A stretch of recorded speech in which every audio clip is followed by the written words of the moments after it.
It's a real pleasure for us to continue in this series of speakers to welcome Carlos Simon. Let me just do a quick intro to you. He has just won the 2021 Sphinx Medal of Excellence, and he's a renowned composer, and that gives him a $50,000 career grant. His latest album, which you just heard a track from that, My Ancestor's Gift, is a beautiful album. And so I have to admit, I didn't know Carlos's music until Jeffrey Meyer pointed to me towards your music. And I absolutely fell in love with your Amen and all these pieces, orchestral works. And I found them to be visceral and communicative. So when Jeffrey Meyer said, hey, do you want to be in a consortium with me and Tim Weiss to commission a piece? I said, yes. So we'll be expecting a work from you that will be premiered in many different places together.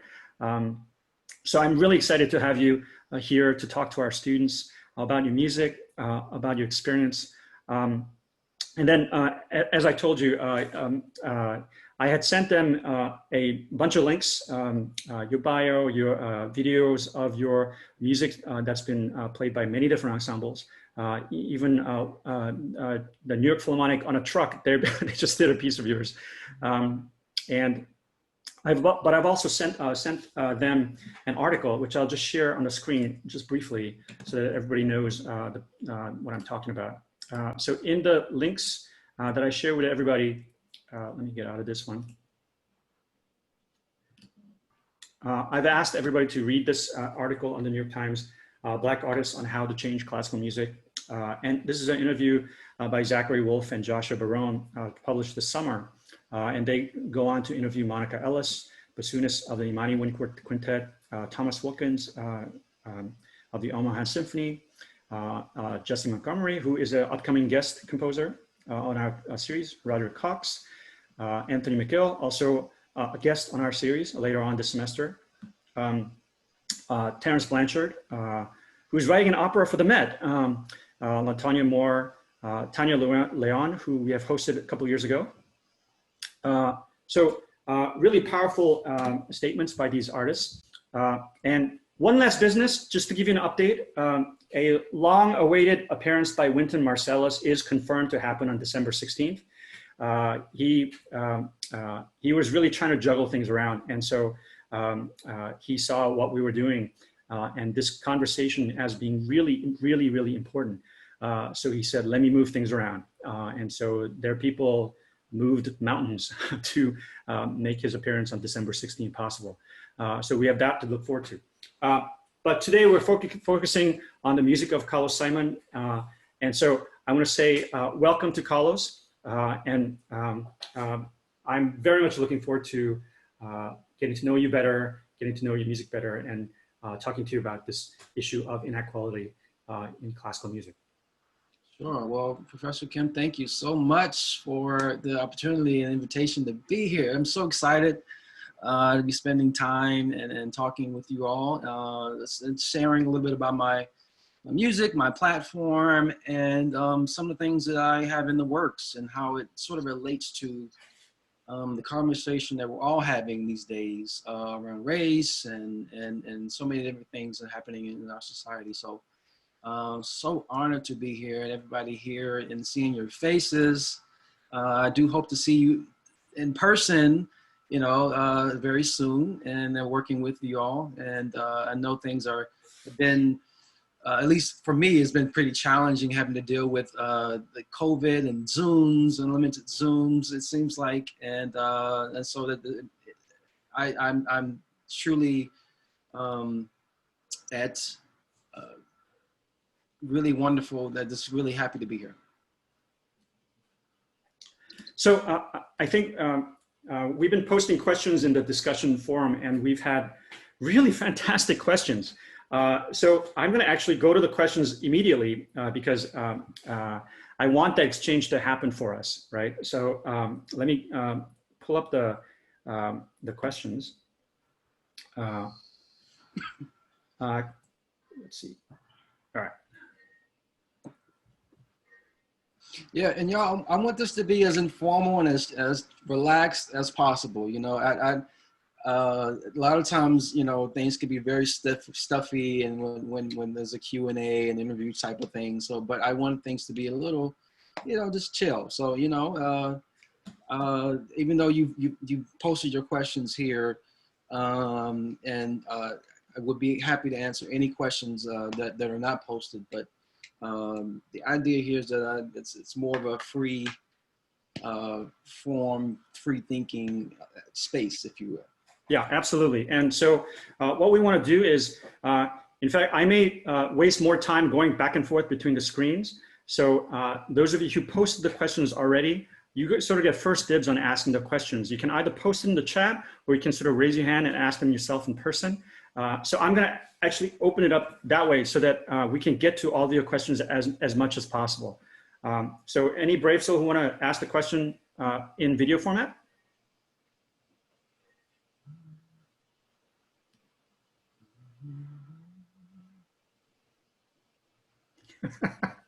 All right. Well, I'll see y'all later then. Have a good day. No, I'm just kidding. Wait. Well, all right, go ahead. Sorry. Yeah, I do have one question. Yeah. So, like, what process do you go through composing? Because the song I heard was just really, really cool. At least, like, all of the cool, like, interlacing melodies you, like, put in there. It's like, because you had, like, one main theme you introduced with, and then you could hear, like, wisps and traces of it just interweaved. And it was, like, a really cool, like, I don't know, basket, if I can describe it that way. It was just, like, what is your method, or what do you take inspiration from? Yeah. So what piece did you listen to? This is going to inform how I answer the question. It was from the album Gift from My Ancestors. Or Okay. At least Yeah. okay. The one featuring Tegan Farhan, or Oh, Tegan. Yeah. That's the one we I guess listened to, Elegy. yeah. Yeah. So somebody posted, Alice, you posted that you know Tegan. Tegan is a violinist. She's one of my closest collaborators. We met at the University of Michigan, where I did my doctorate there. And your question about process, and this is related to your question. Whenever I start a piece, it's more about story. You know, I believe as composers, it's my job to sort of document um, the time in which we live, you know. And so if you know, long after I leave this plane, this earth, 100, maybe 1,000 years from now, people will hopefully look back at my work and my contemporaries and sort of see the arc, you know, what was happening at this time. During 2020, you know, the Trump era, what was happening then, and be able to look at different composers and try to understand what was happening. We know a lot about Mozart, and we know a lot about the time of 18th century, 19th century, based on the artists and based on the art that came out of that through, you know, Mozart and Salieri and Haydn. And so the process for me really starts in the content and what story that I want to tell. And to date, the stories that I've been telling are related to Black culture and Black American culture. As an African American man, you know, just say a little bit about myself. I am a son of a preacher's kid. You know, I'm a preacher's kid rather. You know, and my dad still pastors a church in Atlanta, Georgia. And it's a Pentecostal church. All right. Show of hands. Who knows about a Pentecostal church? Just raise your hand. Black Pentecostal. Okay. 1 or 2 people. Okay. So for those of you who do know about it, music is such a huge part of the service. You know, it's a very spontaneous experience, and the worship experience is really meant to be an outlet for any type of expression. You know, you can run, you can dance, you can shout, and the music is there to sort of provide a soundtrack, if you will, for emotional expression. And so I grew up with that type of background, and musically speaking, and that sort of informs my creative process. So whenever I start a piece, I decide the story, and I really just sit at the piano and I just let go. You know, I have no expectations. I just flow, man. I let whatever comes, and you know, I'm recording everything, so I don't, you know, just release any type of analyses that I may be thinking about in my mind. I'm not thinking C major chord. I'm not thinking I want this to, you know, escalate here with a diminished chord or anything like that. I'm just trying to flow and get as much music out of me as possible. And then once I reach that place of just kind of releasing, I go back and turn on the analysis. You know, I look at what I'm doing. And that's where music theory and my knowledge of orchestration and all the things that I learned in school in a traditional setting, you know, sort of come to fore. And then I just refine from there, you know, and then, you know, there's a collaborative process. So Tegan, that's where she comes in. I send the piece to my collaborators and say, hey, this is what I have. This is what I'm thinking. Tell me what you think. Give me some insight. You know, what are some ways that I can best, you know, can I write this better? You know, is this notated correctly? How would you like to see this? So it's a back and forth. And so, yeah, so most times that's how I write music. And again, but it starts with the story. You know, if the story is not, if I can't connect with it here, then how can I expect someone else to connect with it? You know, how can I expect the performer to connect with it if I don't have it? The faucet has to be wet first. We have a question from Alex. Have you ever composed a piece and not had the technical ability to play it? And then That's most of my pieces. Yeah, I mean, I play piano. I'm a pianist, and I do the best I can. But you know, I don't play out in public like that. You know, not I used to, but it's more of a tool for me right now. It's like I use piano as a tool of getting these ideas out wherever they are, wherever they come from, into the world. And but most times I can't play a lot of the things I write. You know, especially orchestral things. You know, you need 3 or 4 people to actually play those things at the piano. So the orchestration is real thick and full. So, you know, I think it's important as composers. Any composers in the Zoom room here? Kind of, yeah. Okay, I know what that term composer is sort of loaded, and what does it actually mean? But if you're creating sounds, you are considered a composer, I feel. So if you know composers, it's important. I guess the piano for me, it's one of the, it's a tool. I mean, some people use the computer as a tool, you know, and they don't even play an instrument, and that's totally fine. You know, there's no judgment there. You use whatever tool you can get your hands on to get the ideas out. Sure. Next question. I think Danielle, do you want to say the question out? Because it's a little bit long, so.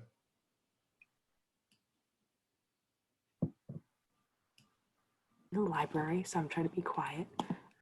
But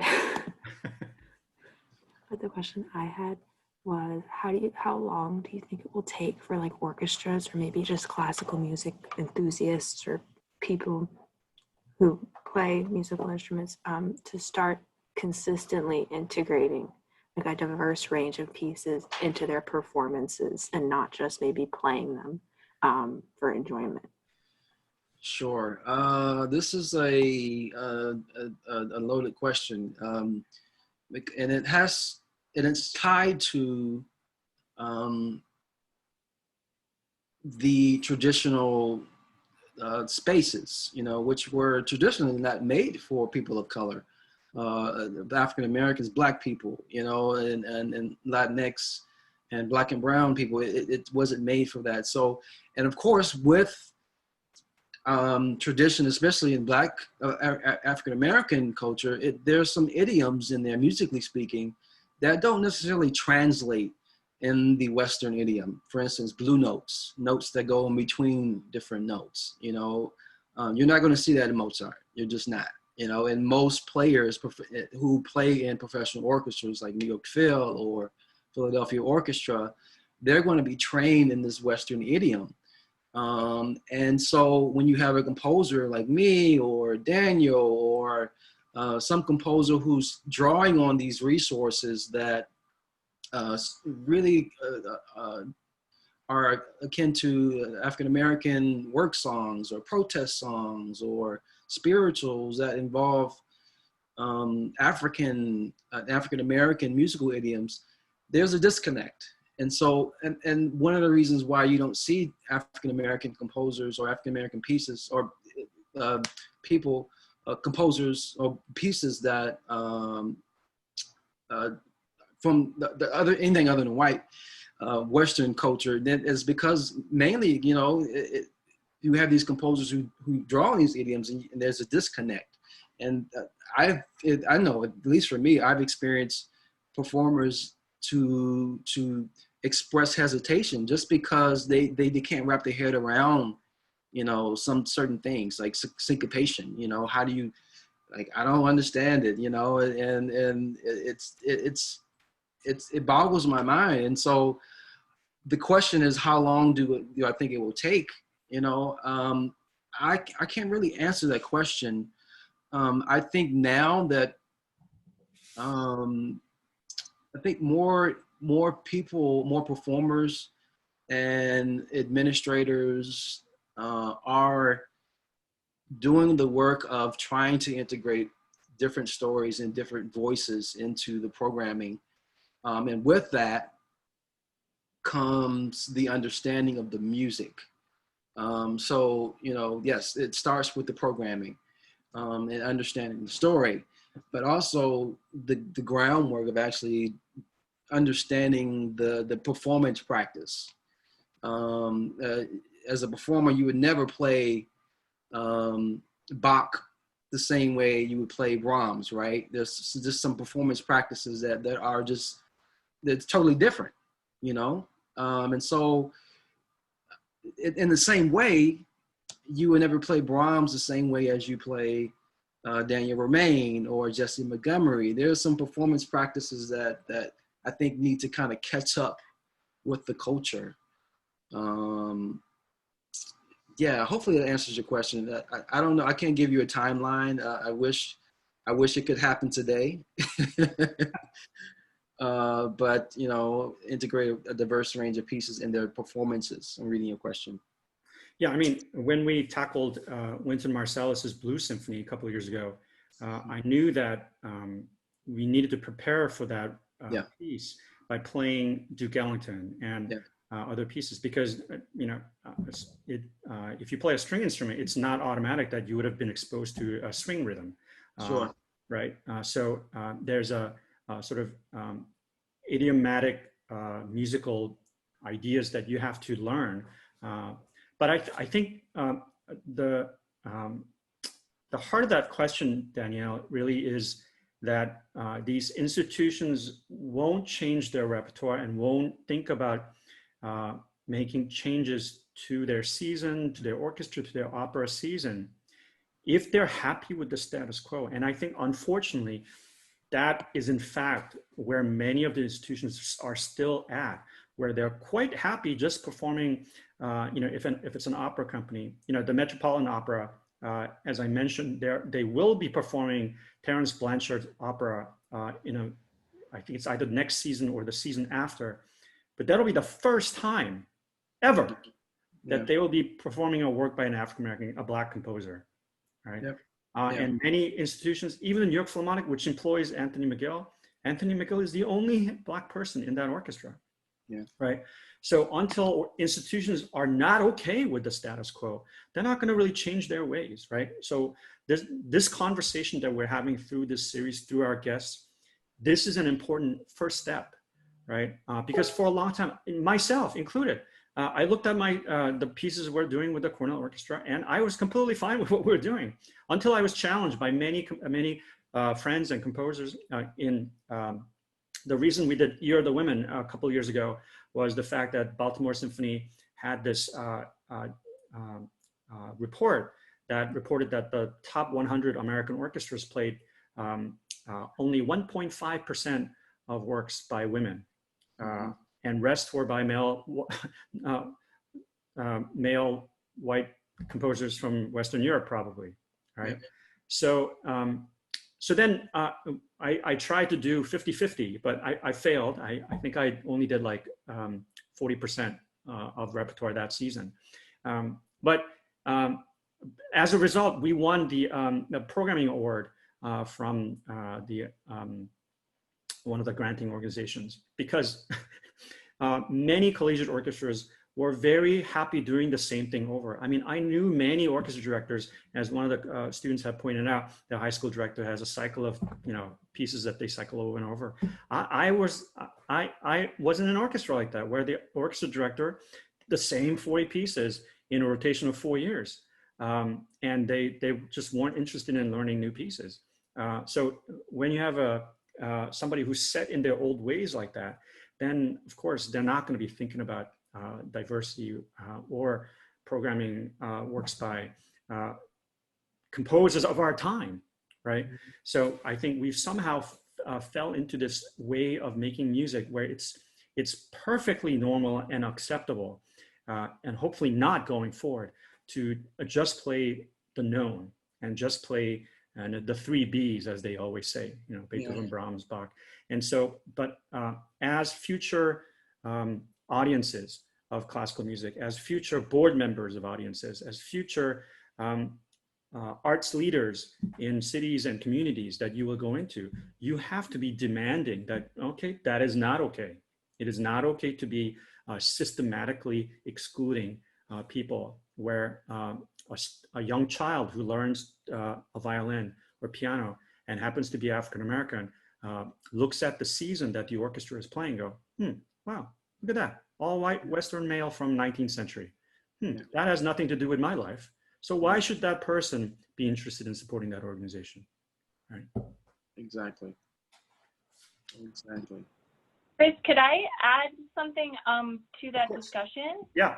Because I also think it's not necessarily just that people don't want to explore these new things. I think there are also a bunch of like structural problems that make it more difficult to move on to new music and explore all these avenues, because a lot of these music departments have like really limited funding, and so they don't want to purchase new music, because if they already own of the piece that they've been playing the last 20 years, they'll keep recycling that one, or all the old works are available on IMFLP, so you could just print those out and it's legal. And a lot of the time they don't have the time to like learn a new score and that sort of thing. So what sorts of solutions do we think there are, or like opportunities there are, to expand access to this kind of thing? Because I think that probably people would be interested if it was more of an opportunity, but people haven't had the impetus to make change. Alice, those are really great points. But let me say these things.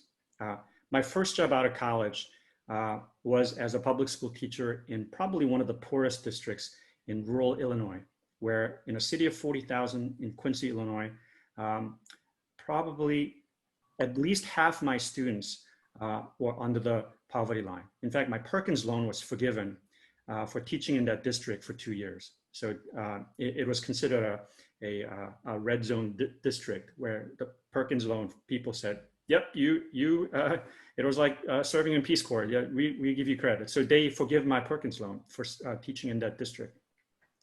But, and you're absolutely right. Many teachers, public school teachers, are paid a laughable wage. They do not have time.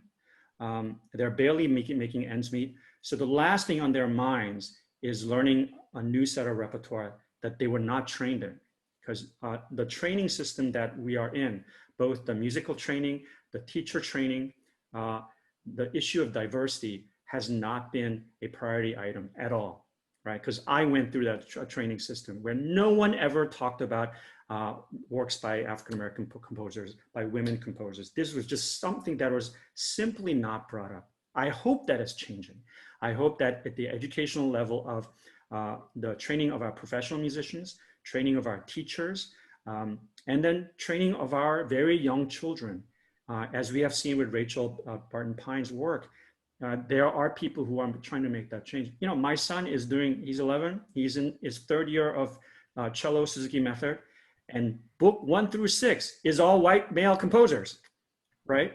So, but you know, it's not that his teacher is a white supremacist and saying you will only learn from white. No, it's just that's the way he's been teaching, and he's just kind of doing what has worked for many, many years, right?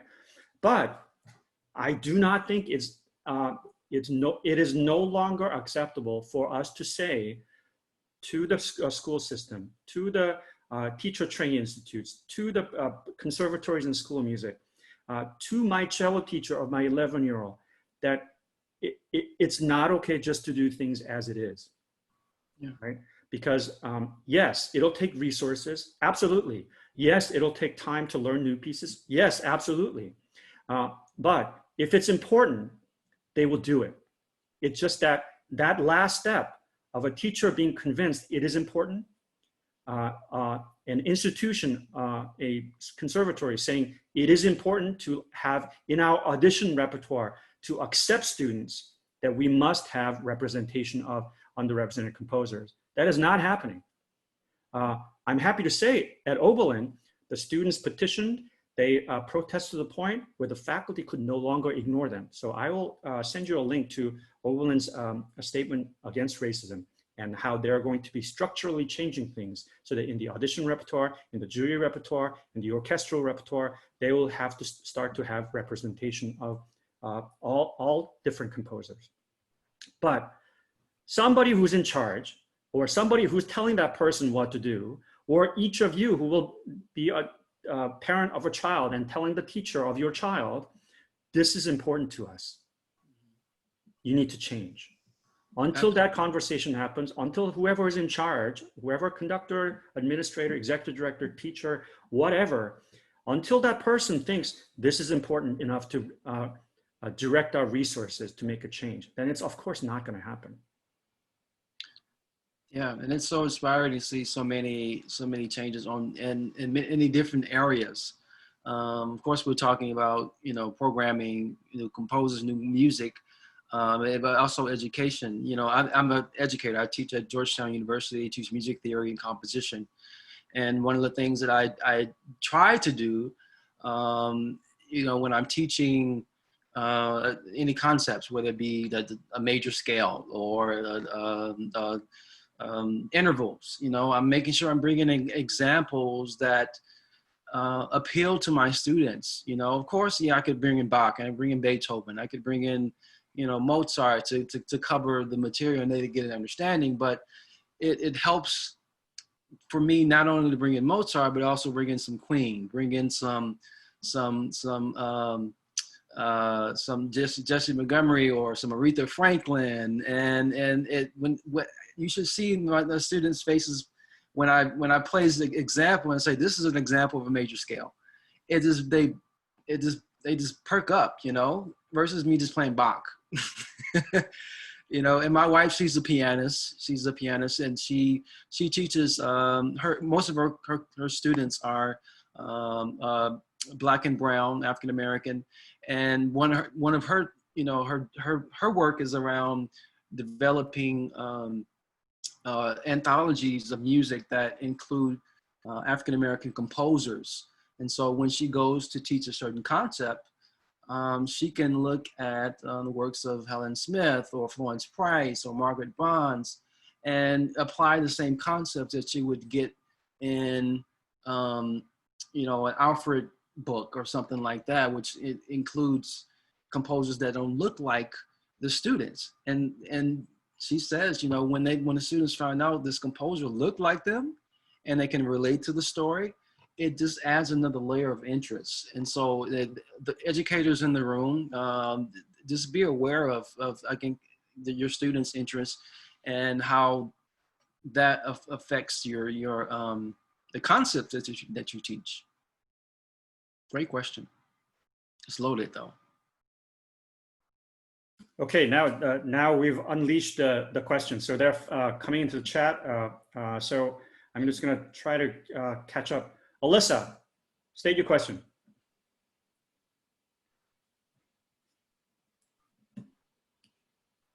You're still muted.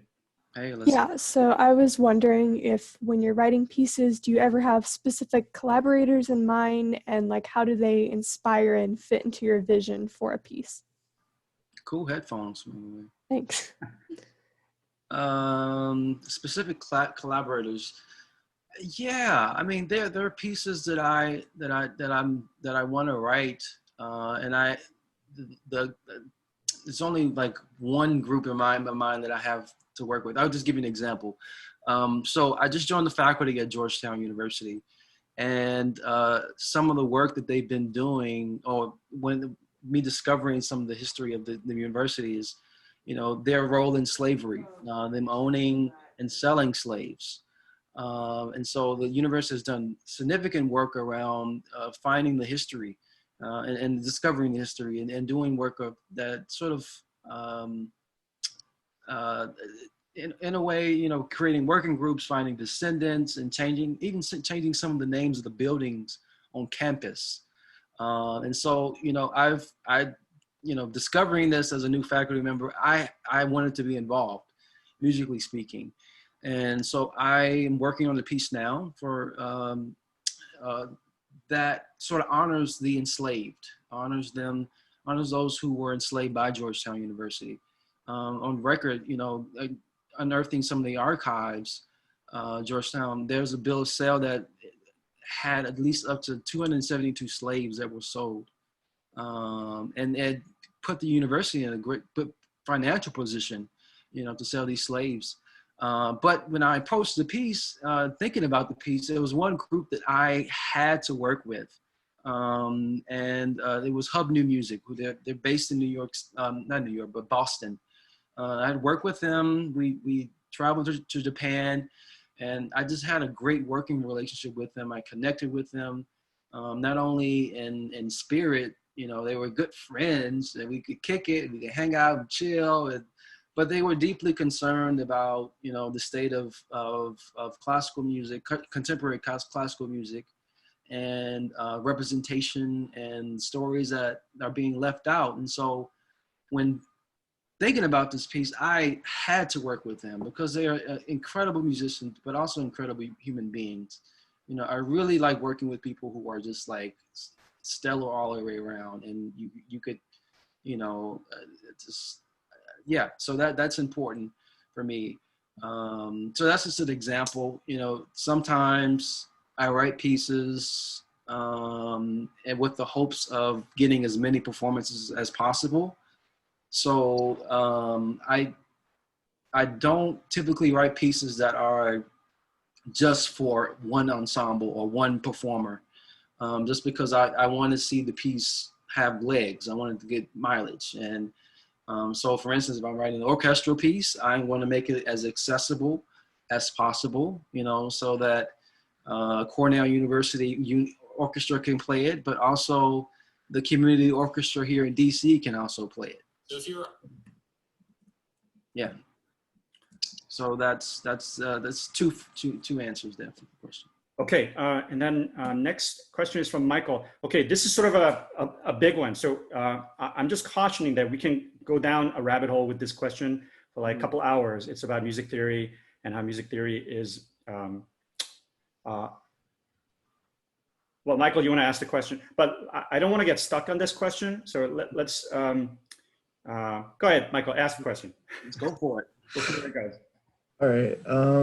Just something that I've seen a lot recently is that music theory, as it's commonly referenced and understood today is just kind of a narrow tool that only really applies to certain musicians from a certain time period and doesn't cover at all the whole breadth of different musical styles from around the world.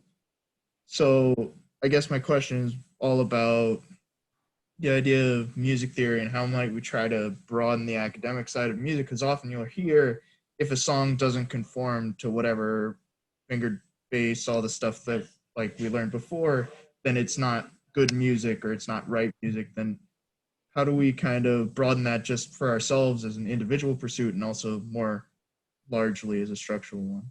Sure. It's a great question. A few days ago, at least on my Facebook feed, there was a YouTube video sort of going around, and it's really about talking about whiteness in music theory education.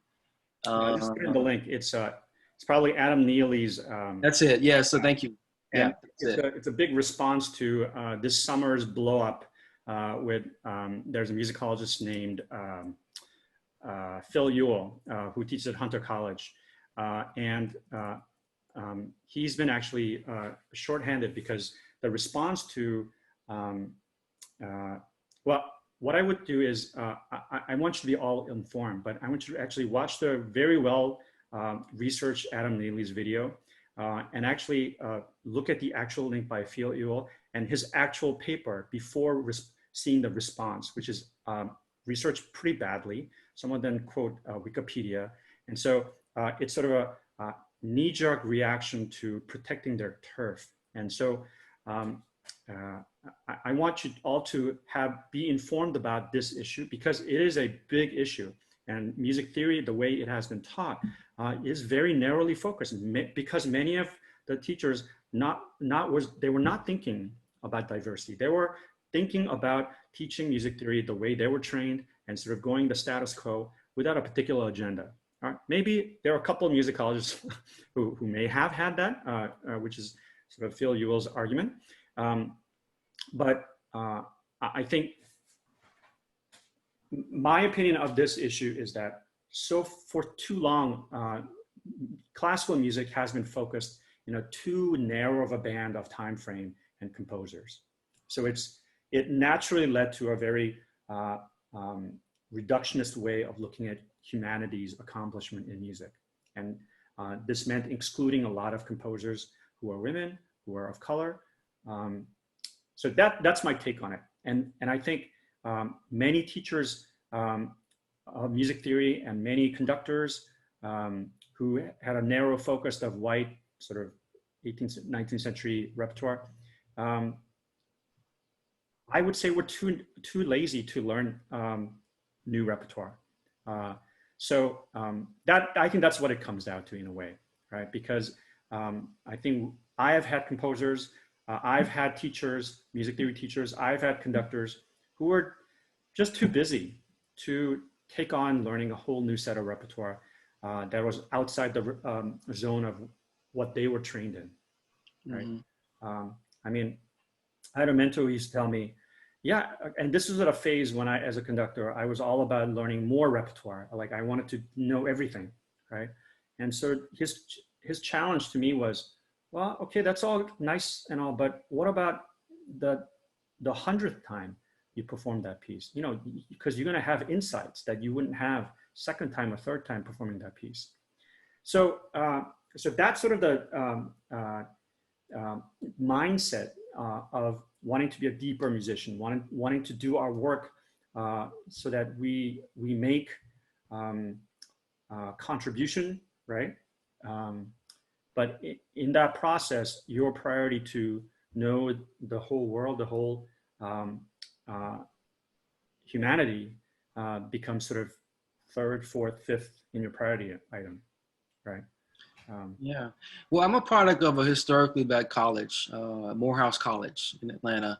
And, you know, I told you about my background. Before I got to college, I didn't read. My reading was really, really remedial. Like, seriously, I could barely read a hymn.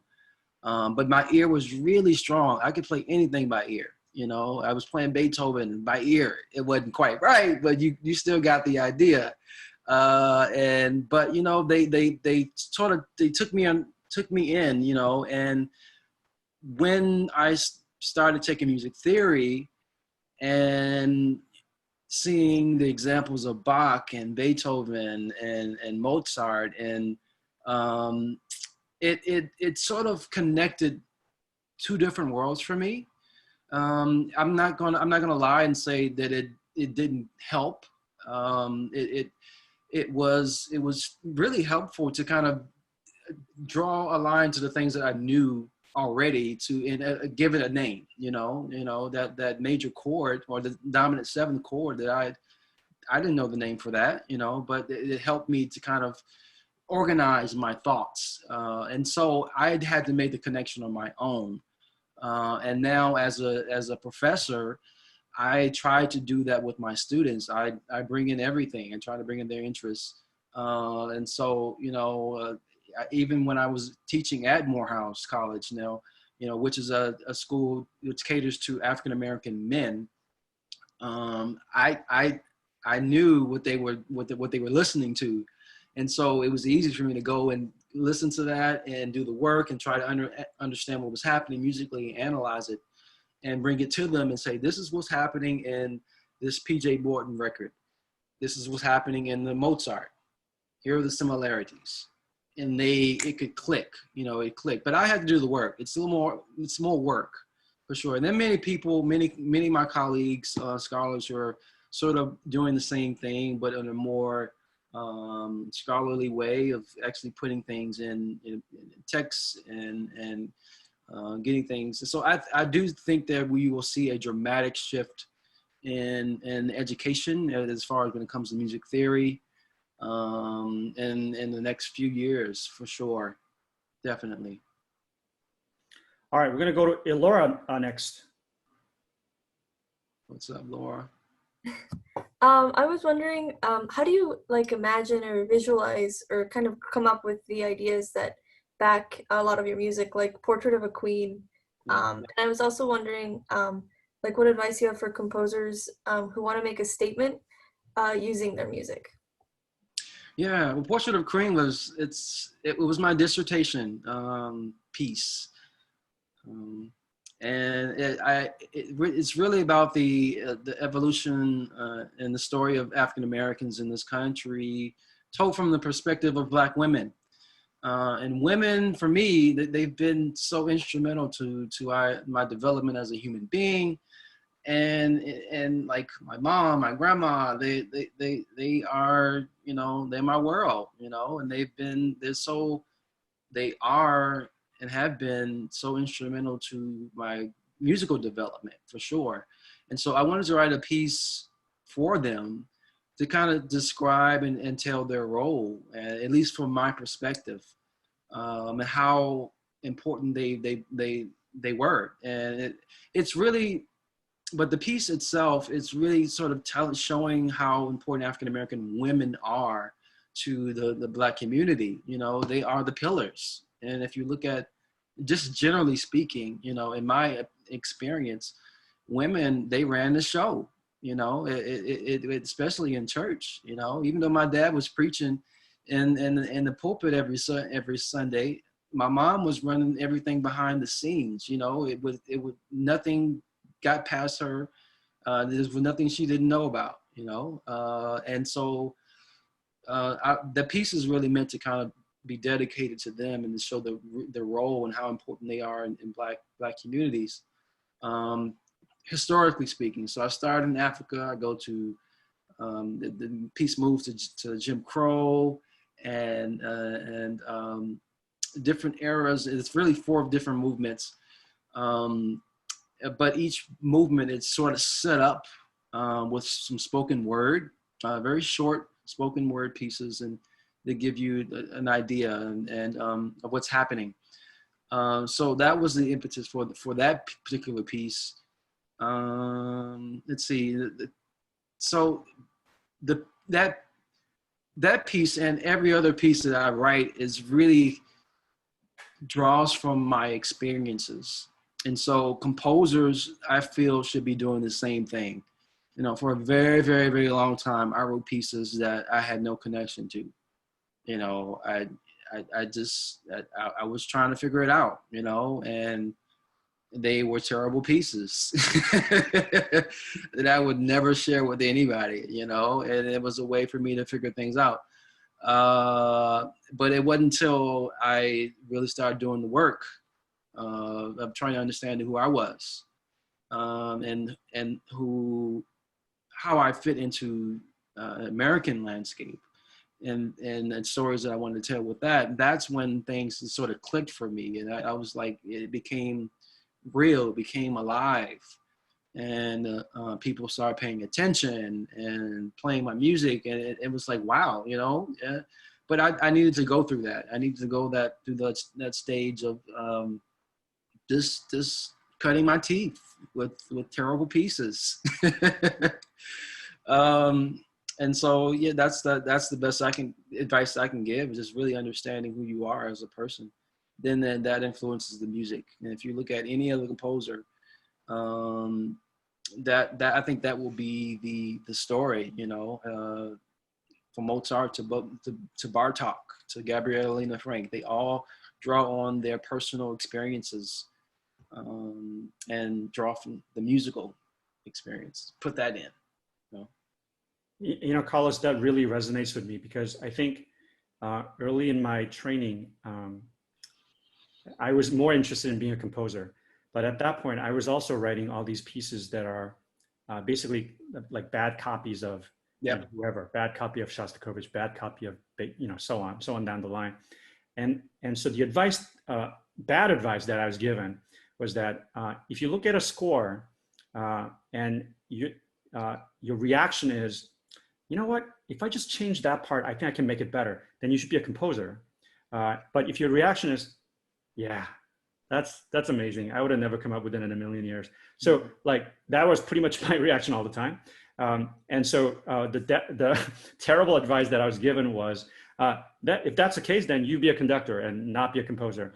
But no one told me to find my own voice, like, Sure. like the way you just said.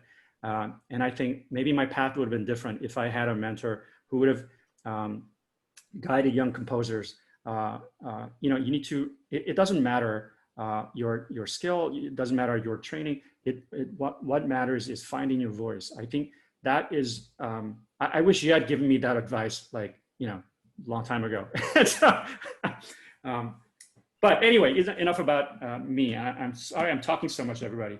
No, please. We have a question from Kelly. Kelly, do you want to ask your question?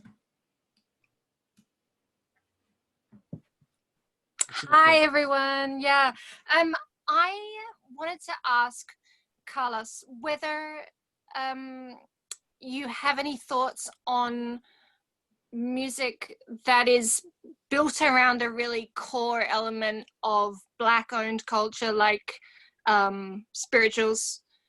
Whether you have any feelings on who is allowed to play that music. For example, does an orchestra have to have a certain representation for it to be okay? Like, I've heard very white choirs singing spirituals and it doesn't feel okay. So I just wanted to ask your opinion on that, especially maybe if it's non-texted, if it's Sure. instrumental. Thank you. Yeah, sure. Thanks so much for the question. And it's you know, I really feel that if we go down a slippery slope when we say, you know, certain people can't perform this type of music because of the color of their skin, and if we say that, you know, predominantly white orchestras can't play Black music, or that or choirs that are predominantly white can't sing spirituals, then they can just as well say that an African American man cannot write for an orchestra which is predominantly white. And so, you know, I think the solution to that is, you know, if we are all doing our work and trying to pay the dues and try to pay the correct respect, if you will, to the genre, whether it be spirituals, whether it be early music like you know, Palestrina, or, you know, Bartok, and really understanding the context in which it was written and the performance practices and all the struggle and the story, then I think you know, the sincerity will come through, you know, the intent will come through. And it's important to really understand. We take, for instance, George Gershwin. um, people always have this, you know, this deep conversation. Well, George Gershwin was appropriating Black music, and yes, some could say that, but he was also living in New York City, and he had, you know, he would go up to Harlem and spend time with Black people and just be immersed into that culture, and that I think really shines through in his music. You know, yes, of course, he produced music in a time where Black people were not doing, you know, writing. Well, they were, but it wasn't.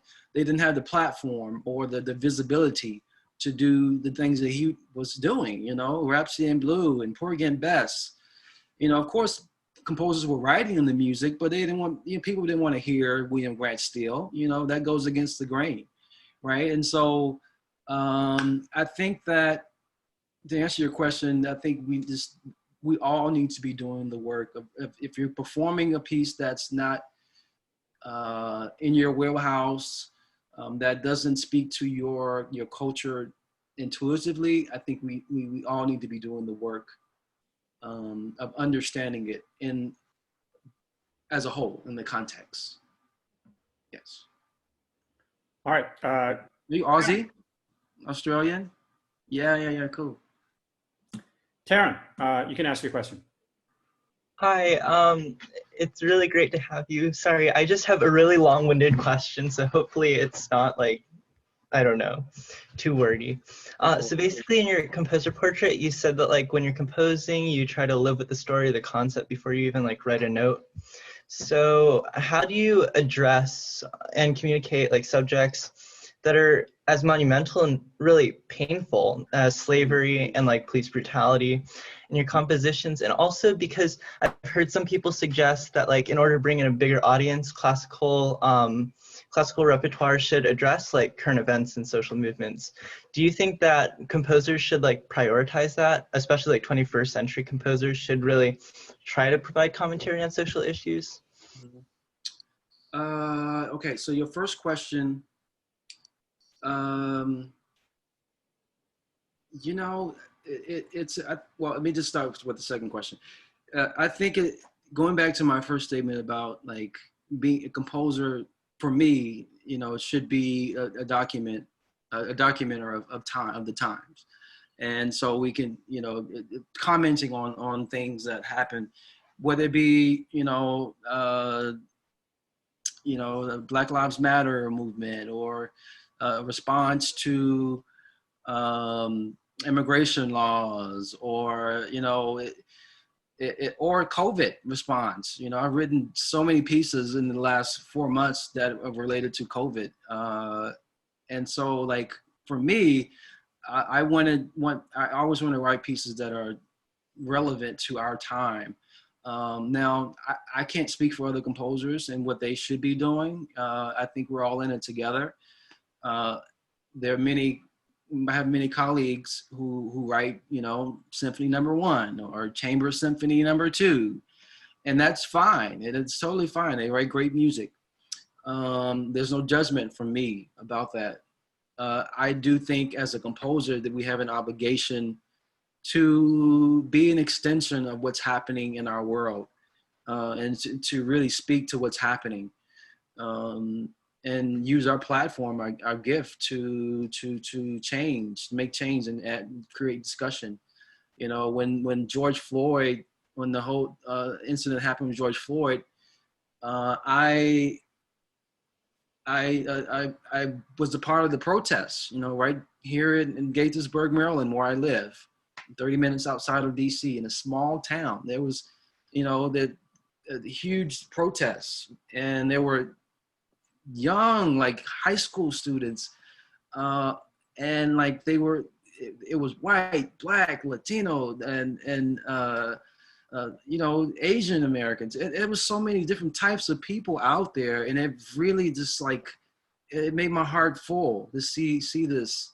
And yeah, I mean, I could use my voice in that way, but will it be as effective as if I wrote a piece about it? You know, what would happen if I actually wrote a piece about being in a protest and my feelings about George Floyd? You know, that's an issue, you know, that I think that cuts deeper than just being a part of um, a group of voices. Yes, it's important, but I think we all have to use our individual platforms in a way that creates change. And that's just my viewpoint with that. First, what was your first question? I forget.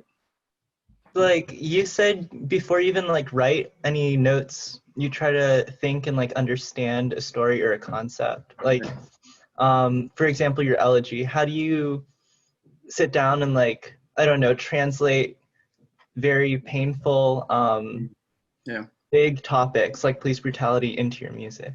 Right. Well, that piece, Elegy 20, it was written in 2014, and the impetus for that was Trayvon Martin.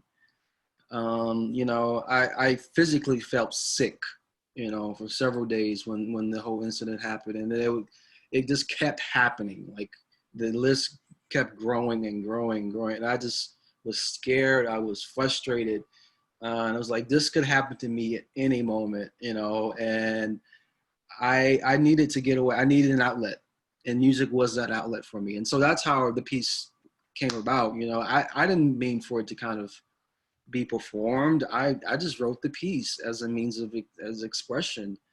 And so a lot of times these pieces will kind of come like that as a result of what's happening in my feelings. But you know, there's something specific as like this Georgetown project. I do as much work as I can to kind of get into the emotional content of the piece. And a lot of times that's sort of doing meditation and some spiritual work to sort of channel the energy of the piece of what I want, what it wants to say. You know, I think the piece has a life of its own. So I try not to come in with too many expectations. And then sort of like pieces sort of come in sporadically, if that makes any sense. And I have to piece it together like a puzzle. But it's all related to, you know, dare I say, spiritual work and being in tune. Yeah, so I have to really make sure I'm all this is clear. You know, it's a very spiritual thing if you think about it. Where does it come from? Where does the music come from? You know, yes, we have the score, you know, the notes but that's dots on the page. That's not the music. That's a representation of what we hear and what we experience. So I think composers, in my experience, that composers are the most spiritual beings, I think, next to monks and preachers, I believe. In my experience, yeah, so I think you kind of have to be in tune. Whether you believe in a higher person, higher deity or not, I think you have to be, sort of relinquish some, I guess, carnal expectations, if you will. That makes any sense. But I think we can take a lesson from how you react to our times. I think if we as human beings live in such a way that things don't affect you, and when a plight of another people is ignored, then we are less of a person, right? Yeah. So as the great John Lewis said, you know, if something isn't right, say something, right? So we have to be people who are willing to be empathetic to pains of other people. Yeah. We have to be artists who, you know, if somebody lives through a terrible experience, that's going to change that person's not only outlook, but how they view the world and how they produce a piece of music or piece of poetry or piece of writing about the world.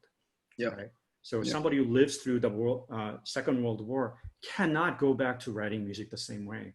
So if you find somebody who is not reflecting and being prismed to our times, then we're not doing our job as artists, as composers, as as human beings who have this innate need to reflect and vent and create, because I think that's what a complete human being does, right? And an incomplete human being goes about their life as if nothing is wrong, and they're okay with how things are, because as far as they're concerned, well, California is burning, but I live in the Midwest, so what does that matter? Right. So we cannot be that kind of a person, right? And by having interaction with artists, with composers, that's how we learn to be empathetic. So, yeah. Zach. Okay, so my question is about how do we spread this message of a need for diversity in orchestras in a time that's dominated by so many other news stories, be it the Black Lives Matter protests, COVID? How do we get the message out that there needs to be more diversity in orchestra members, in the pieces that they're playing, and just the performing arts in general? How do we get the message out? Well, I think this is a question that we've been asking for a very, very long time. Pre-COVID, pre-George Floyd, pre-Breonna Taylor. And this is, I have a friend who plays in a major orchestra, and he says we're living in a time with, it feels like a wormhole in time, a time where people are actually paying attention to the racial issues, and it's like, oh, this is really happening, like, oh my God, and so he describes it as this little moment in time. We have this very limited amount of time just to get as much work and to reach as many people as possible. Or else we lose that opportunity. And so, like, now is the time to really implement change in whatever vehicle. Of course, we all have these devices, these phones, which help in documenting and showing what's happening, what's in our world, in our individual space. But how do we get the word out? It really depends. Change really happens at least in the artistic world, I believe. Long-lasting change happens at the top, administrative. We have to have people who are concerned about repertoire, concerned about representation in their organizations, and that needs to happen, and it needs to be long-standing. And so, as many of you all go on past Cornell, and hopefully become patrons of music, whether it be for your local orchestra or the ensemble, or being in the administration. It's always important to have that mindset of always being truly honest with how we are, what type of message we're sending, with the representation that we have in our organization, in your organization. And so, yes, we can talk about the arts, but you may say, oh, I'm going to leave Cornell and go work on Wall Street, right? So this has nothing to do with me, right? You're wrong. It does, because, yes, you may take that 7-figure gig working at Georgetown, working in Wall Street, but yes, you could also be a patron of an orchestra and New York Phil, or an organization that has the ability to really it doesn't matter what the cloud of the orchestra is. It really is about the patrons and what they want, and the board, and if you can have a say in that, and if you really truly care, your money goes a long way. And saying, hey, I'm donating $20,000 to this organization. I want to see a Black composer commission. I want to see a Black conductor. I want to see African American woman commissioned. You know, here's my money, and by that you change the landscape, helped, or at least help to change the landscape. You know, money goes a long way. Of course, we all know that. Makes the world go round. Let me also add that you don't have to think of it in that long term all the time as well, right? You can think about what small one step can you take today, right? You know, there's a kid who got that whole straw movement started, right? For a long time, like, you know, McDonald's, plastic straws, no big deal, nobody cared, right? But then there's an island of plastic floating around the Pacific Ocean, and this kid says, yeah, I'm not okay with that. So this plastic straw ban movement started. Yeah. Okay. So it might feel like, you know, I'm just one person. How can I possibly make a change and make a contribution towards structural inequities in classical music? Yeah. Or climate change, or racism, right? But you can, right? It starts with you and the people around you, right?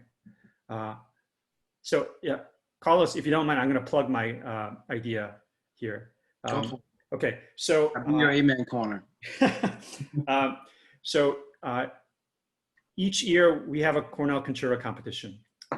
So I conferred with the applied faculty and asked about whether they wanted to do one. And so the immediate question I got was, well, do you know if you're going to have a concerto competition concert in March? And I said, they don't even know when spring break is. How am I supposed to know that? So people were hesitant about asking students to prepare a concerto for the concerto competition and then not being able to play it, because who knows what's going to happen in the spring. So instead, being defeatist, I said, okay, then let's do this. We're going to have a festival of solo repertoire by underrepresented composers, and every student who wants to play can play. And they said, okay. And then I applied for the CCA grant to hire an internationally renowned panel of judges to give feedback to each and every participant. So Rachel Barton Pine has signed on, Daniel Romain has signed on, Aaron Dworkin, who's one of our guests, have signed on. They're going to each give a personal coaching feedback to each participant who wants to participate. So here are the rules, and I'll be putting this up on the website. December 11 is when you have to decide what the piece is, who the composer is. That is either a composer of BIPOC or any underrepresented category. Okay, no white men. Okay, and we will put up resources to help you try to find. I'm working with the music library to do so. And of course, if you're a violinist, you already have that resource in Rachel Barton Pine's website. Okay, so December 11th is when you have to pick the piece and you apply. There's no application fee. It's open to everybody. And then you work with your teacher through December and January, and then send a video link that I can send on to one of our panels by February 1. And they'll take about 4 weeks to get back to you with comments, either in written form or video form. And they'll get the comments back to you by February 25. And then there's a quick turnaround. And then you have to make your final video between February 25 and March 1, okay? And then we'll hire a video editor to compile all the performance together, and it'll be streamed live on March 7th. That's awesome. Okay, and then we'll also ask each person to do a little 30-second intro or 30 seconds to 1 minute intro of who the piece is, what the piece is, and who the composer is. So you get to introduce your own piece. All right, and this is open to any Cornell undergraduate or graduate students. So the purpose is this. This is your way of contributing to the discovery of repertoire, not only for yourself, but somebody who comes after you. There might be a high school kid watching this and go, hey, I want to learn that piece. Yeah. Okay, so instead of having one winner who gets to play a white composer's piece with the orchestra in March, which may or may not happen, we're going to have a festival where anybody who's an undergrad, graduate student at Cornell can find a piece to champion, and we'll put on a live stream for the world. Okay. That's So awesome. that's, instead of a concerto competition this year, we'll have that Festival of Solo Works by Underrepresented Composers.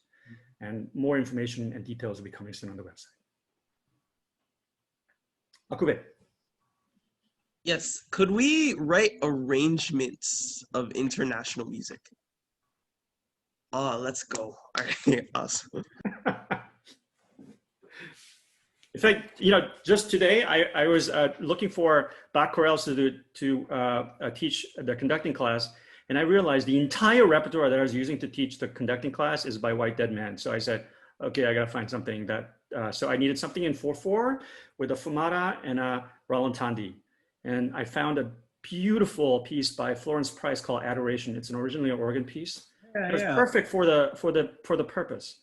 You know, it took me 10 minutes thanks to YouTube and internet, right? Yeah, but it's a matter of going out there and looking for it, right? So it is no longer acceptable for theory teachers, for conductors, for musicians, for your teachers to say, well, I don't know any pieces by Bach composers. No, go do some homework, damn it.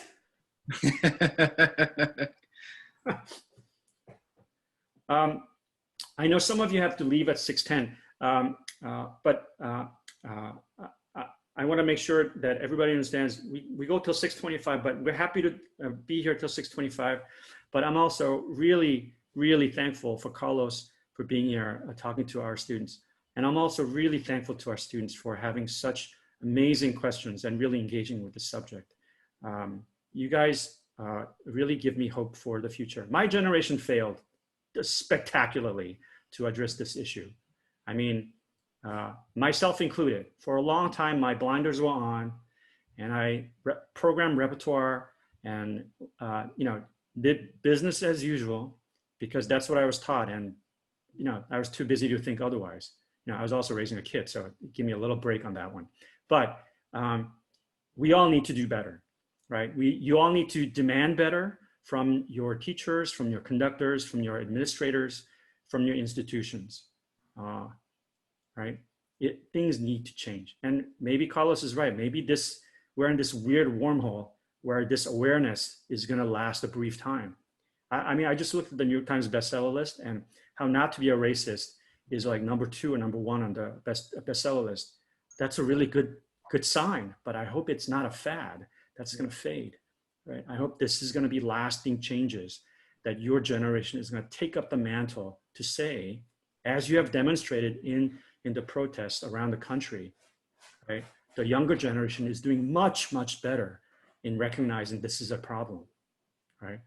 But let's not stop, right? Because it has not gotten significantly better, right? There are many, many problems still that are structural that it'll take a long time to fix, a lot of efforts and energy and resources. Absolutely. All right, I'm gonna call it, okay? I'm gonna stop recording. I wanna really thank Carlos for being here with us. And I look forward to our students' eyes and ears and awareness being open to this inequity in our society. It's a huge, huge set problem, homework that you gotta solve, everyone. And we will do everything we can to help you. And there are people who are willing to help you in demonstrated in our speaker set at the very minimal. Sure. Okay. Thank you, Professor Kim, for inviting me. I really appreciate it. Thank you so much for listening, class. You know, I really appreciate your interest, and I do hope to see you all soon, and I'll be writing the piece for you. Good luck for those who are competing in the concerto competition. It's a great initiative, and I'm really happy that you all are able to do that. So much love and appreciation to you.